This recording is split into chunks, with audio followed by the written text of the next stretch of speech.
Assalamualaikum Ustadz, saya mau bertanya, apa yang harus saya lakukan ketika sedang belajar di kelas dan terdengar adzan salat? Sementara dosen masih menjelaskan, apakah saya tetap di kelas atau segera berangkat ke masjid? Tapi di sini ada dua ya, ada dua teman-teman sekalian. Pertama, dalam hukum itu ada namanya fikih aulawiyah, fikih yang prioritas, fikih prioritas. Prioritas mana ditimbang mana yang paling maslahat, mana yang paling baik, dan mana hukum yang paling kuat. Misal, Belajar, apa hukumnya belajar? Faridah. Faridah, masuk pada hukum wajib. Hukum salat apa? Wajib, bertemu dua hukum wajib. Mana yang paling utama di antara dua ini? Maka sekarang lihat sisi maslahatnya. Jika memang dalam kondisi itu, Anda misalnya tidak diatur waktunya, tidak ada aturan khusus misalnya istirahat untuk salat. Misal, tetap diterangkan di situ, kalau Anda bisa minta izin untuk menunaikan salat misalnya, dan dengan penunaian itu menghadirkan maslahat untuk Anda dan untuk seluruhnya, maka silahkan yang diutamakan Anda minta izin. Pak, saya mohon izin misalnya. Izin tak keluar. Ya tidak harus Anda ke masjid misalnya.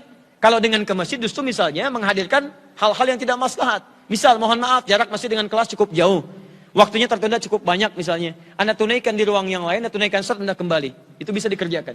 Tapi kalau tidak memungkinkan, maka lihat maslahat yang lebih umum. Kalau waktu kuliah Anda misal, tidak mengambil waktu yang spesifik untuk bisa mendapatkan waktu sholat. Sholat duhur misalnya ada waktu kurang lebih 3 jam di situ. Jadi jam 12 sampai jam 3 misalnya. Ya, pengajaran berlangsung, masih berlangsung. Kira-kira ditutup 10 menit lagi misalnya. 10 menit lagi.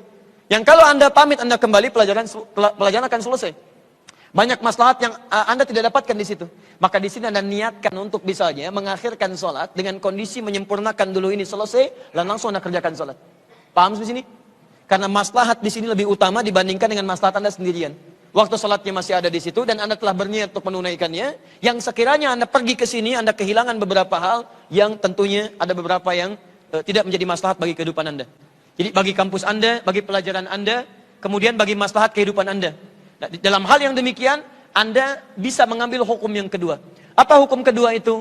Bila ada maslahat yang lebih penting sifatnya umum, maka jika ini didapatkan, maka yang kedua, hukum fikih yang kedua, seperti dengan hukum yang sama seperti sholat, Anda bisa tangguhkan sepanjang masih di waktunya, atau bahkan bisa berlaku hukum jama' walaupun belum sampai pada waktunya. Contoh, Anda dokter, Anda mau operasi nih.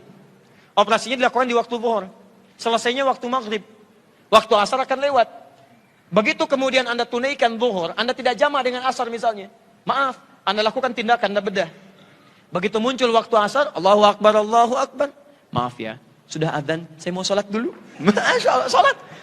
Itu perut sudah terbuka, jantung sudah berdetak, resiko tinggi, Anda tinggalkan, dia bisa meninggal. Maka bagaimana yang bisa dilakukan? Anda bisa kerjakan jama' pada saat itu.